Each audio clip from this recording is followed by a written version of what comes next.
So just a couple quick things before we get trucking a little bit with the teaching. I know I mentioned this with the early service last week, but I haven't brought you up to date on any new developments with my sabbatical, which will be coming up in May. I'll be on sabbatical May through July. And this will be a very good break for both of us. It'll give me time to read some stuff I don't have time to read and clear my head. After 20 years, seems like a good time to clear my head. And so it'll be a time for me to reflect and stretch and grow and just be, which is good. It'll make me a better pastor when I come back to you after that. And we're going to put you to work. It's good for you to hear other voices and to go through this process as well. So while I'm doing stuff, you're going to be doing stuff. I've talked with our executive minister, Douglas Aviles-Bernal. He and I are putting together a program that is going to be a pilot program, and you are going to become the guinea pigs for this pilot program that we hope can be used with other churches in our region to help them out. Crosswalk is a pretty healthy church. We're in a very strong, stable place, and have so much to look forward to in terms of who we can become and what we can do to make a difference in the world. A lot of churches are struggling right now. The stats are not good, and a lot of churches are really stuck. And so this program is kind of a brainchild of mine and nuanced with Doug, and we're shaping it together with the voices of other pastors to ask the question, what if there's something we could take churches through that could be a re-envisioning, reimagining, rejuvenating kind of a thing so that they see that there's hope and there's future and direction. And so you're going to test this out. He's going to be here 3 times with us to take you through different segments of this. It's not going to be that painful for most of you. It's just simply going to be some ideas, some dreaming, some praying, some at-home exercises, that types of thing. Our leadership will be doing some stuff with that. So you got that coming. Bringing in some really cool guest speakers who you are going to love. Some of them you already know, like Jenny Matheny, which is awesome. Carrie and Kenny's daughter. She's going to be here Mother's Day. She is a rock star, PhD Old Testament scholar, and man, she doesn't need coffee, man. She brings coffee to coffee. That's how much energy she has. She's awesome. So enjoy that. Tell her I said that, Karen. She's the coffee for coffee. That's pretty good. And then Lauren Ng, who you've met. She spoke here before. She's incredible, and she's going to be becoming the president of the American Baptist Seminary of the West, who's a new friend of mine. He's another Old Testament scholar. It's just brilliant and just such a cool guy. You're going to really enjoy him. And then a smattering of others, most of whom you've met before, known before, loved before. And then we're going to end in July and 1 week of June, so a 5-week series. I found this incredible resource on forgiveness. I did a teaching on forgiveness a couple weeks ago, and it really struck a chord with a bunch of you. I had like 3 appointments lined up before I left the building that Sunday. And it's because we all deal with this. It's a huge issue for us. And so I found this resource. It's so good. It's motivated, and the genesis of it is a woman who's a pastor who wrote a book on the subject, and so she teaches about it, but then you get feedback from other people with it. It's just, I think it's going to be marvelous. And so I have a hunch I'm going to come back in August and you're just going to give me a pink slip. That's my thinking, because you're going to have so much fun without me, and that'll be great. So it's time for both of us to reset, refresh, come back together, and figure out where God's taking us next. So get excited about it, because it's going to be awesome. I'm telling you, it's going to be awesome. It's going to be so good all the way around for that. In this Ancestor series, anytime I'm coming across a female character in our ancestor, as an ancestor, I'm trying to bring in a female voice as well. So in a bit, I'm going to welcome a new friend of mine who is a woman, and therefore a female voice, as it becomes relevant. Next week, I'll also be doing a similar thing. Another new friend of mine. Well, actually, I've known Allison for almost as long as I've been here. Allison Haley is our district attorney here in Napa, and she'll be joining me on stage as we talk about Deborah, the Judge Deborah. And I thought it would be very interesting to hear Allison's journey and what it's like to be a woman in a very male-dominated world, and what that experience is like, because however much it's been for Allison, how much more so in antiquity. We're talking like 1200 BC, and a woman is a judge for the entire nation. So I think it'll be a very interesting conversation next week as well. So before we did the meditation, talk to you a little bit about how a teaching on Rahab usually goes. It's usually about repentance. It's usually about trusting God with our past, trusting God to not be dissuaded by our past from welcoming us into God's arms. And we can trust the love and grace of God, and that love and grace of God is deeply transformative and can change our lives. I firmly believe that that's true. It has been true for me on multiple occasions and continues to be true for me. That when I get stuck and I get in my own way and my lizard brain catches up with me and I do stupid things, I am still amazed at the power and the strength of God to help soften me, correct me, call me, move me forward. And I know for many of you, you've experienced a similar thing. There's this phrase in actually kind of a downer book in the Bible that talks about the mercies of God are new every morning. And that's really true. It's a never-ending font of love and grace. And it's a great way to build our lives. It's a great thing to give us strength and hope and all that stuff. It keeps us going. However, if all we do is see Rahab as a woman of ill repute, and maybe we envision her, I think I even cast the view of her because I was going in that direction of just looking at the whole grace moment thing. We might even view her as a madame who's running a brothel, and she's got a penthouse in Jericho, and things are going very well for her. She's rich. She's got a room with a view kind of a thing. But there's a problem with that thinking. The logic doesn't hold up great for that. And the reason the logic doesn't hold up great in that kind of a framework is Rahab would have no reason to put her life in danger if that were the case. In fact, if Israel comes in and conquers Jericho, she loses everything. And it's not like, she's heard stories about these people. She's heard stories about their God and how this God wants them to behave in certain ways, and prostitution isn't one of those ways. So she knows she's not going to have necessarily a welcome mat to bring her new business into the people of Israel. So she has all kinds of reason to have fear, and she also recognizes that if she's kind of that madame look, she's got a lot at stake here.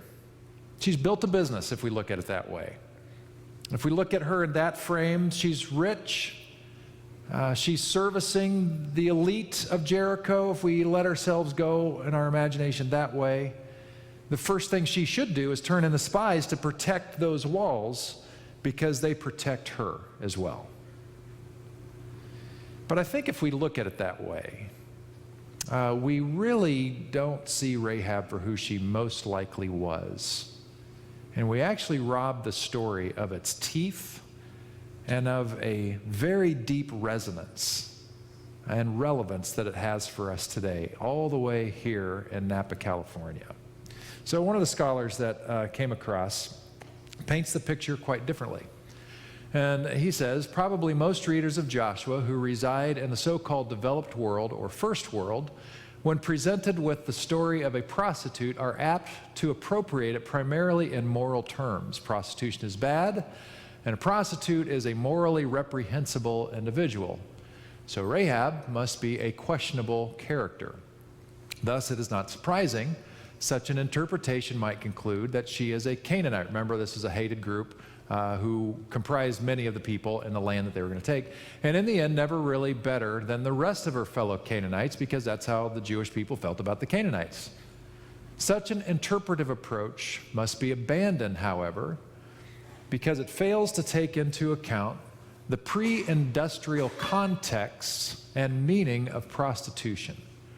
Further, It lacks any realistic analysis of modern prostitution and its causes, lumping poor and dominated prostitutes together with wealthy and independent prostitutes, even though the former far outnumber the latter, and assuming that prostitutes may simply exercise freedom of choice to engage in immoral behavior. These quotes, by the way, are in the blog that you can look at later, as well as a whole lot of nerd out notes if you want to go deeper on Rahab as a character and this entire story. Those notes will be released at 12 o'clock today. I know this is a little anachronistic because this didn't exactly happen with this language for many centuries after this particular story. But there's an idea of indentured servanthood. Indentured servanthood is a part of our country's past, and the way it works is this. You make an arrangement with somebody, you need something from somebody. In early American history, there would be Northern Europeans who did not have it so well in Europe, and they knew that there was an opportunity in this new world, and so they would get into an agreement called indentured servanthood with people in the United States, what was going to become the United States. And it was a contract. They would give their labor and their time, their blood, sweat, and tears to pay off their debt with whoever that person was, the landowner or stateholder, or whatever, in the United States. And therefore, they could get their new lot on life and have a new beginning here in this brave new world. And so that happened. That is a part of our history here in the United States. In other parts of the world, indentured servanthood wasn't quite that pretty. In a situation like this, where you have a king that controls all the pieces on the board, what that means is if you don't have enough money for, say, food or shelter or protection, you may need to go into debt to the king in order to get those things. And you start to build up a tab. Now, you may be able to keep up that debt load for a while, but after time, you may find yourself in a position where you can no longer afford to live the way you need to live just to survive. And so, therefore, you go into sort of an indentured servanthood to the king. Unfortunately, the king owns everything, and you got to buy everything from the king. And so sometimes that turns into a vicious cycle where your debt just continues to go higher and higher. This is happening right now. The ugliness of this thing is happening right now in Brazil. Even though they outlawed slavery in 1988, right now they admit that this form of slavery exists on the coffee plantations as well as in the orange orchards, where people come in hoping for a better life, to pay for their travel from whatever distant part of the country to get to the plantation. They go into indentured servanthood. Once they're there, they have to buy food and stuff at crazy high prices, which only adds to their debt, and lo and behold, there's no way ever that they're ever going to escape their indentured servanthood. It is slavery. So I want you to think about this. We know Rahab had a family. She had mother and father who were still alive, according to the text. She had siblings. A more likely picture for Rahab is this, that her father found himself in a spot, needed to take out a loan to the king and the kingdom, and couldn't keep up with the payments, went into indentured servanthood. The payments kept mounting. He had to figure out how to get more money on the table. And he had a daughter. And so he sold his daughter out to others just to bring in money. Some scholars believe that she may have been as young as 10 years old. Now you may be thinking, oh, that's nonsense. You're making stuff up just for dramatic impact. Except myself and some of you have walked through the streets of Huruma, slum outside the major modern city of Nairobi. And we've heard that exact same story, where it gets so hard. The slum is so oppressive to people who are already extremely poor that literally to feed their families, they feel like they have no other choice. And so a daughter as young as 10, well, I haven't heard too much about 10, but I'm sure it happens. but certainly 12, 13 years old, is put out onto the street for a paltry sum of money so that the family can eat. It's a horrific, horrific situation.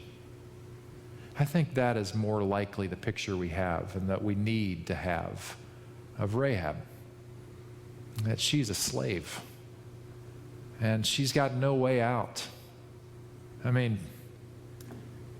once your MO is you're a prostitute, your prospects for a healthy future are gone.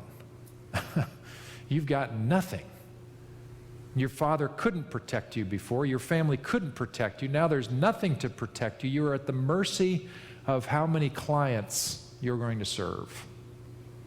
You are beholden to the king and the kingdom and all the men within those walls. You have no hope.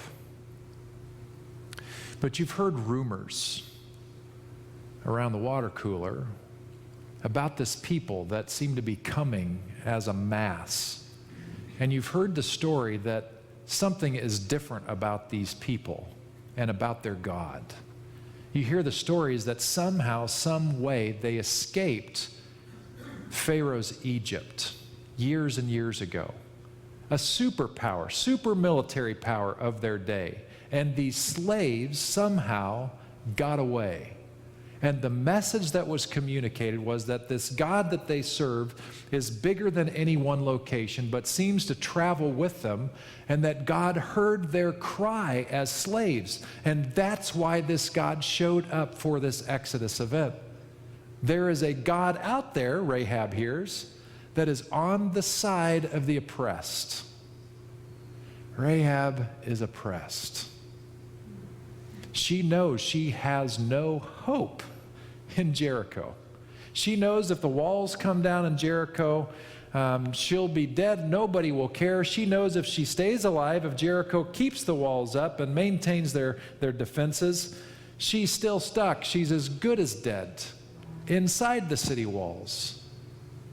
So she has this crazy hope. Maybe this God who is one who seems to favor the oppressed, maybe this God will look kindly even on me.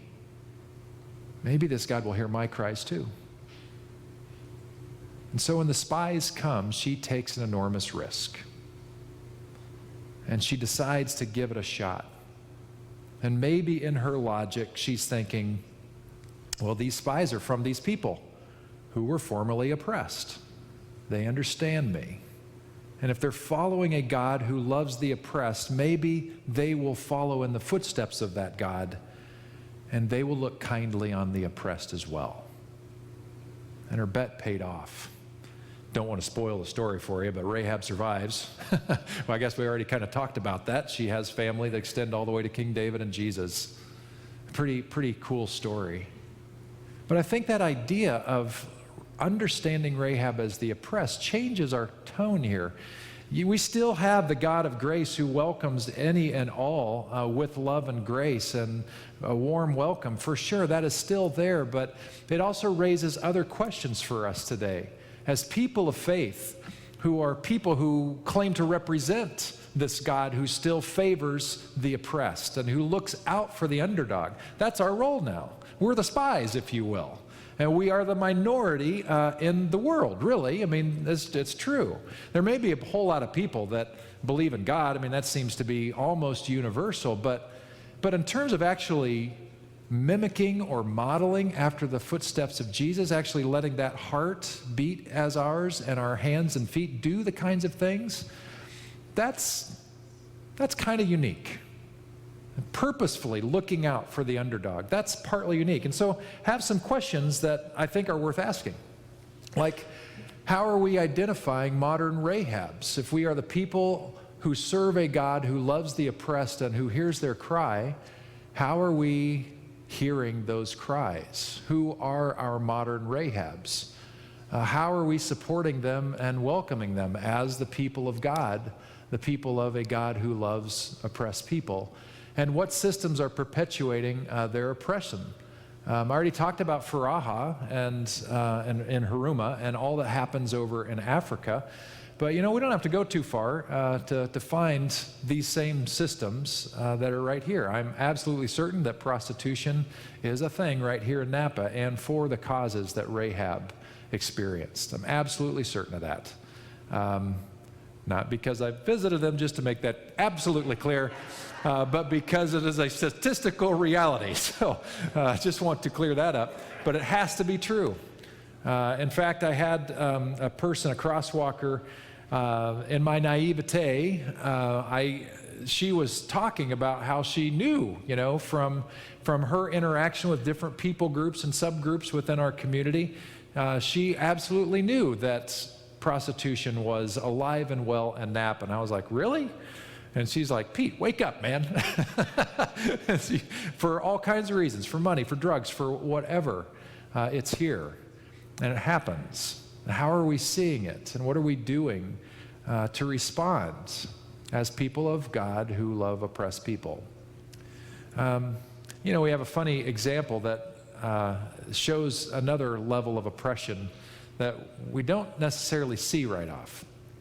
But our food pantry is a symptom of an oppression that exists in our community. How many of you help serve with the food pantry?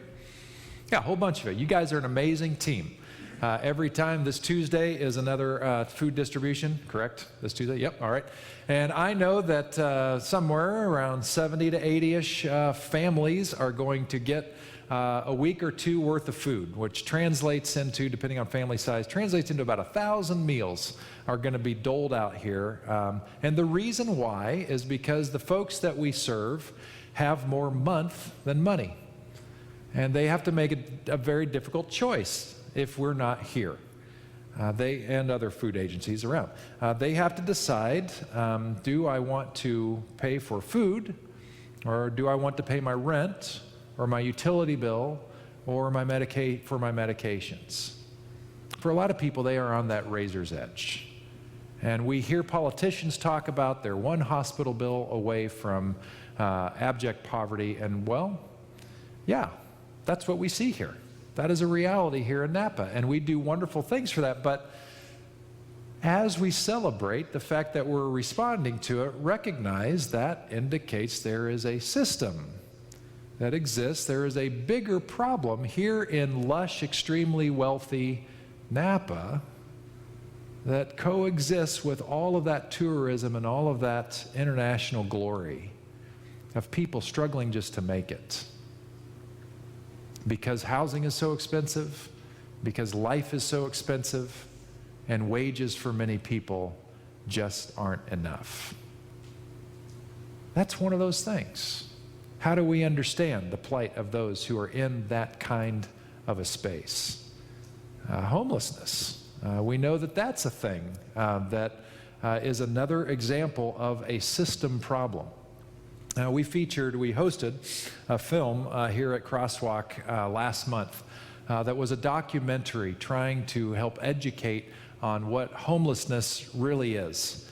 And one of the things that it recognizes is that we have a lot of ideas about what homelessness is really about, and frankly, we have really poor attitudes about homelessness. And we assume that people are homeless because, well, of course they want to, and because they're lazy, they just want a handout. And we come up with all kinds of reasons. When in reality, we know that the people who comprise that part of our community, somewhere between 60 and 80% struggle with mental health issues. And we know that once you're in that place in life, it's difficult to get out of that place in life. We know that one of the reasons why 60 to 80%, and this is kind of I think a global statistic, or at least national, are those who struggle with mental health issues, is because decades ago in the 1980s, institutions that were providing space and help for those who were struggling with mental health were shut down. And the people who were in those institutions had to go somewhere. And without the help, they have nowhere to go. And so they find themselves in that kind of a pickle. So we have a system problem here. And that's a Rahab moment for us. Are we the people who follow God? Are we the people who say, yes, we want to go be Jesus? Is that still our tagline? Do we recognize that the people that Jesus went after were the people who were oppressed? Who were the people who were stuck in systems that kept them right where they were and kept other people in luxury while they suffered? And so to help us see this with new eyes, right here in Napa, I've invited a friend to join me on stage who I got to know through Napa's First Five network. Jennifer Palmer and I were in the first cohort where First Five is a statewide thing looking at children aged 0 to 5 and the things that contribute to their well-being. And so different community leaders were brought together to learn about the complexity of this issue, which ends up reaching all kinds of issues. And I knew, as I jokingly tell Jennifer, as soon as I heard about Rahab the prostitute, I immediately thought of Jennifer Palmer. So please welcome Jennifer Palmer.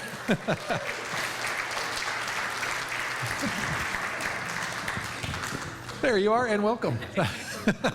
What an introduction. That is amazing. Yeah, well anyway, that actually is how I approached her about talking today. That quite literally was the email that he sent. It's always good to lead with an insult. So Jennifer is the Staff Services Manager of Napa County Housing and Homeless Program. So tell us, what in the heck does that mean? So Napa County recently merged our homeless programs from Health and Human Services and the Housing Division from the CEO's office into one integrated division. We have a division director, and I am sort of the number 2 in that system. So I do a lot of coordinating and networking to make sure that we are working across the spectrum of housing needs in the community, from homelessness all the way to housing that is affordable. Okay. And so if you would, paint a picture for us about what you're up against. You know, what are you tackling? What's it look like? What's the challenge for you out there?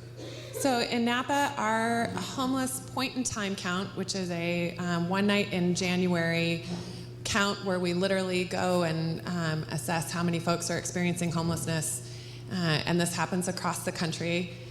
Our count as of last year is around 325 individuals experiencing homelessness on any one night in January. About half of those are sleeping in a sheltered situation. We have a single adult shelter, we have a family shelter, we have a domestic violence shelter. So between those settings, there might be 125 to 160 folks sleeping inside, and then another 150 or so sleeping outside. Of the folks who are sleeping, and one thing that is true across that entire community is most of the folks who experience homelessness in Napa grew up in Napa. They've lived here for 20 years or more. So this is not a community of others or folks new to Napa for the most part. These are individuals who went to Napa High, went to Vintage, they spent their life here. And for many of the folks who are experiencing unsheltered homelessness, they have probably been sleeping outside for between 5 to 10 years on average. Tell us a little about, first of all, I just want to highlight something you just said, because I know there are lots of buzz. I mean, the beautiful thing about social media is we get lots of information, but the awful thing about social media is we get a lot of misinformation. And I know there's a lot of fear that because we're trying to offer services, that means we're going to get droves and droves of people to come to Napa, and that's who our homeless are. They're from all over. But the reality is they're our own folks. What are some of the things that are the leading causes that get them to a space where that's their lot? So for a lot of folks experiencing homelessness, you sort of need to look at it in 2 ways. There are individuals who have experienced homelessness over an extended period of time. That's what is referred to as chronic homeless. And then there are folks for whom a one-time life event, like you were saying, a medical bill, a car payment, a missed paycheck, is the difference. We just have so many individuals who are living right at the cusp of homelessness. And for those folks, they need some stability, they need a little help kind of getting their life back organized, they might need a little bit of subsidy and assistance in finding a new apartment that they can afford. But once given that assistance and a month or two of rental subsidy, their lives are going to get right back on track. So for many of the individuals who come into the system, homelessness is a one-time, non-recurring event. And then there is another group of people for whom it has become a chronic condition. And so our interventions are very different. The project that I think many people here in the community have heard about, Valley Verde, permanent supportive housing, that's what we need, more permanent supportive housing for folks who have experienced chronic homelessness because they are likely living with mental health disorders, conditions that make it very difficult for them to ever be completely autonomous in their housing.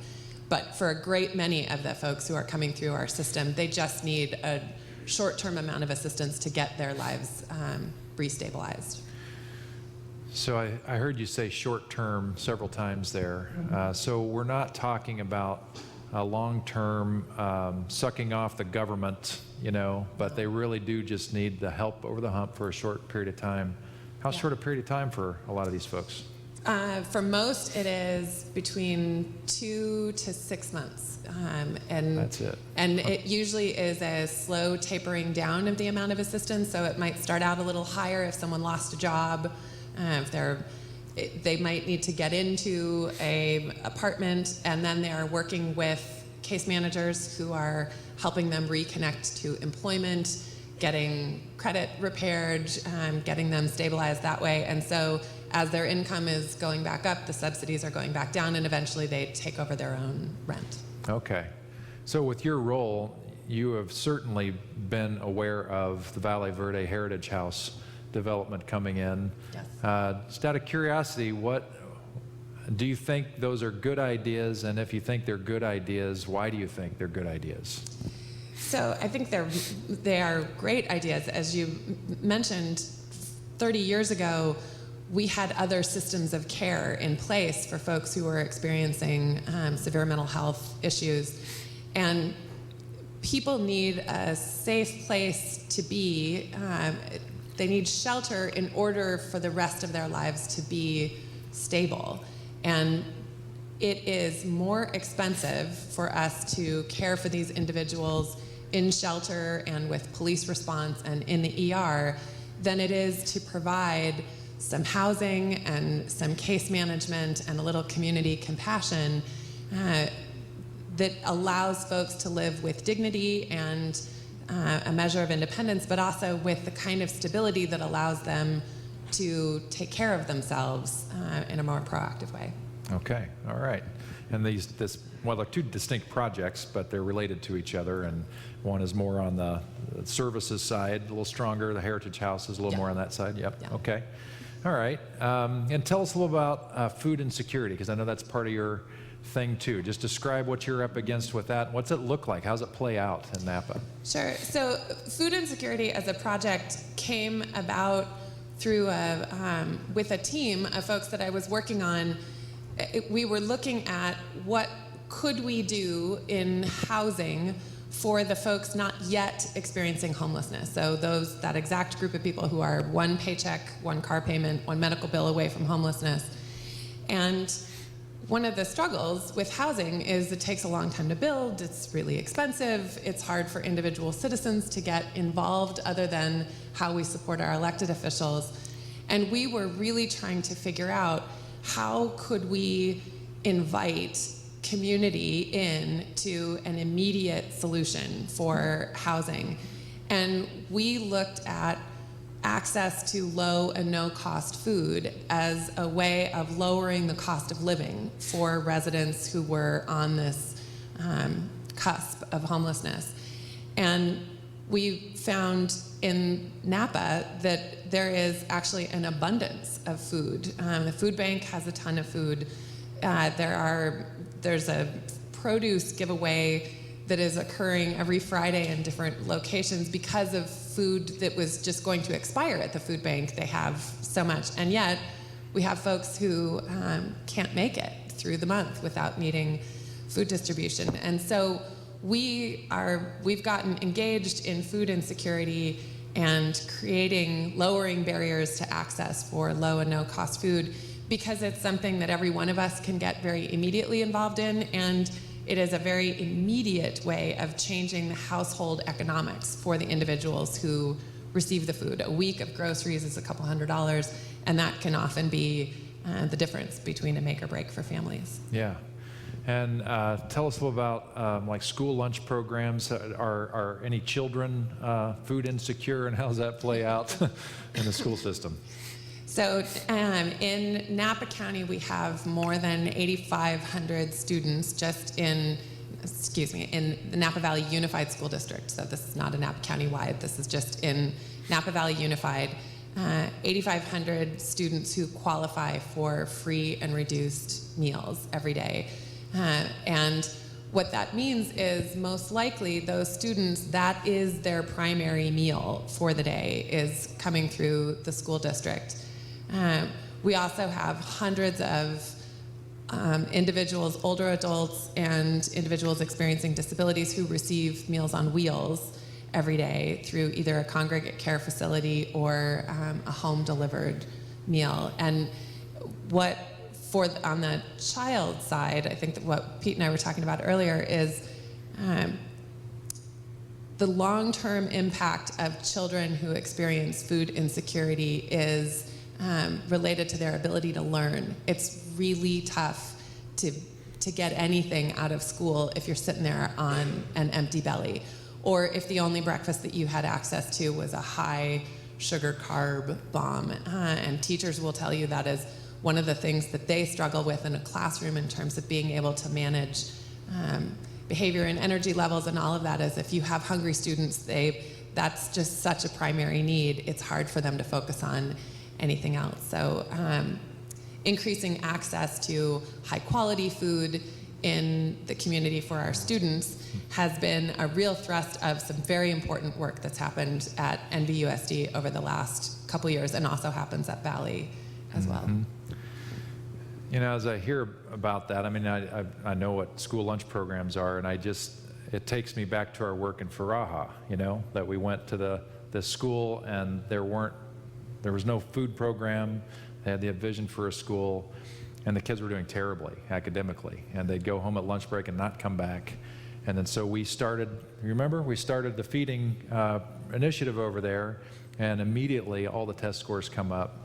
Kids are in school and they're doing so much better. And so we have that right here, here in the United States, which is, in our arrogance, a little troubling.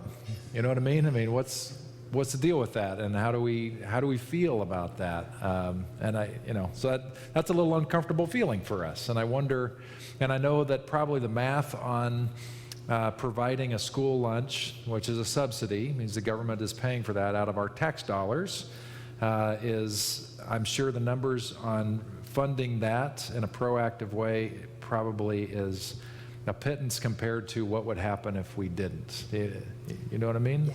So what might happen if that wasn't there? Yeah, I mean, the cost, one thing that is fascinating to look at in the food system, the government funds a little bit.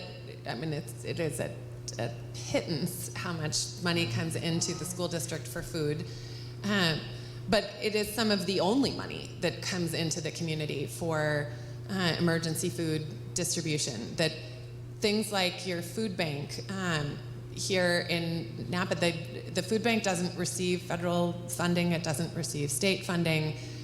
It exists on the donations and the support of the individual community members.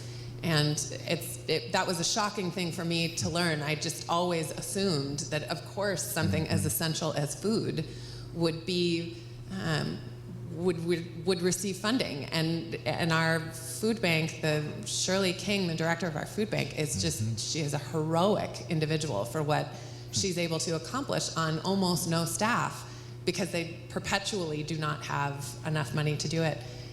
And the school food program is somewhat the same. I always encourage folks, whether it's your children or your grandchildren, to participate in the school lunch program, whether or not you need free and reduced meal. Everyone participating in the meal program benefits the entire spectrum of students because the system doesn't have enough money. But if you are able to buy a lunch there at the full meal price of $3.25, that is actually helping to subsidize students who are not able to purchase their meal. And one thing that a lot of folks don't know is our school meal program, you can order catering through the school meal program. So they do outside catering, and that's another way that you can support. So just like instead of going to Panera Bread, you can call up the school district and order a couple lunches for a meeting. And you can also go and have lunch with any students that you know at any of the schools and purchase a lunch that way. So there's lots of ways that they may seem small, but when we all kind of think of using our regular activity to invest in a program that provides such an essential amount of community care, it does move the needle. That's cool. So we can order tater tot casserole on demand, people. Come on. Sounds pretty good. So you just talked a couple different ways that we can be supportive. So either on the homeless front or the food insecurity front, from your world, it's your specialty. How can normal everyday people be a part of the solution with addressing some of these needs? So one thing, Pete gave me a tour of the pantry here this morning, and what you're doing with the pantry here is extraordinary. And if we had 10 more pantries like that across the valley, that makes an enormous difference. Volunteering with the food bank in terms of helping put distributions together, just being additional foot soldiers for the work that is happening there. Community Action Napa Valley, Canvey, who runs the food bank, also runs the senior meals, the Meals on Wheels program. Being a volunteer to deliver some meals, not only to bring the meals, but also, very importantly, to sit with some of the individuals who receive those meals while they eat, is an extremely important thing for many of the folks who receive a Meals on Wheels. That is their only social contact of the day. So taking a half an hour to sit and share a meal with someone who might not otherwise have any social interaction that day is an extremely powerful investment. That just seems like right in line with what we'd be about. So I just really want you to think about that. If you're looking for a way to do something meaningful, you could really be a meaningful part of somebody's day just by bringing them food and being a warm human being that happens to be a loving person too. That would be incredible. Yeah. Why are you doing this? How'd you get into this work? So I blame the earthquake. I credit the earthquake. 5 years ago, I was working, my whole career was in the private sector, and I lived downtown, and in the earthquake, my house sustained a ton of damage. All the plaster from the walls came off, so you could literally see from the inside of the house to the outside of the house. And I had a job that I did a lot of travel around the country at the time. I'm a full-time single parent and was looking at this massive rehabilitation project on the house and just thought, I can't sustain all of those things. And so the easy one to give up was the job that I had, and I decided to take a couple months to get the house put back together and figured the next thing I'll know, around April, I'll figure out what I'm gonna do next. And so did that, and around April, as I was starting to panic about not having a job and being terribly irresponsible and how was I gonna make all this work, a neighbor came and knocked on the door and said, I came over because I work for the county and there's this job at the county, and I thought maybe, have you ever thought about working at the county? And he started to describe what the job was. And I had never thought of going to work in the public sector.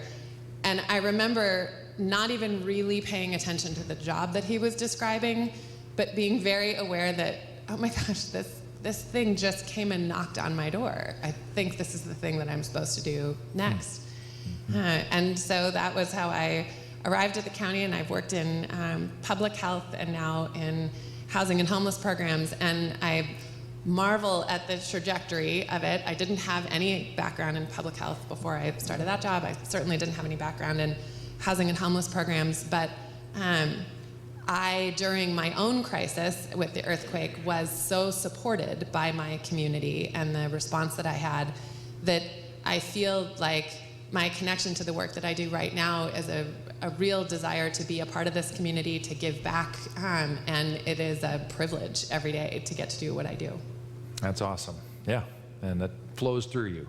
So I've known you now for a year-ish or so, and it's just kind of, your heart for the community comes through really loud and clear. So that's awesome. We're grateful that we have you in your post.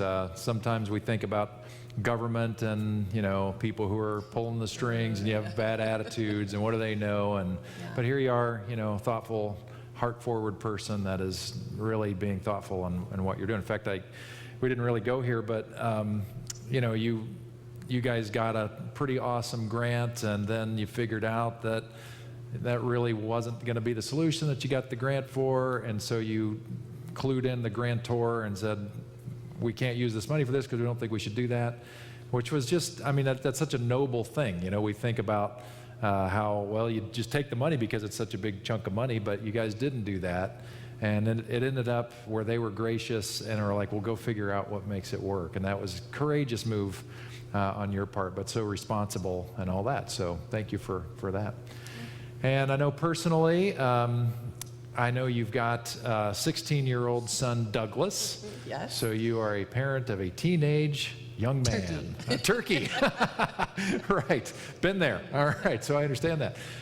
And so as we did in the early service, we want to offer you support and prayer in any particular way. So anything we can pray for you about or do for you? I will always accept prayers for both Douglas and I to survive the next few years of, and I say this with a smile. I also want to, with all seriousness, just acknowledge that being a teenager these days is extremely difficult, and they have a lot of challenges, and I have such deep respect for what our youth are going through, how they're moving through the world right now, and I'm trying to learn how to move through the world with my teenager at the same time. So I'll take any prayers I can for that.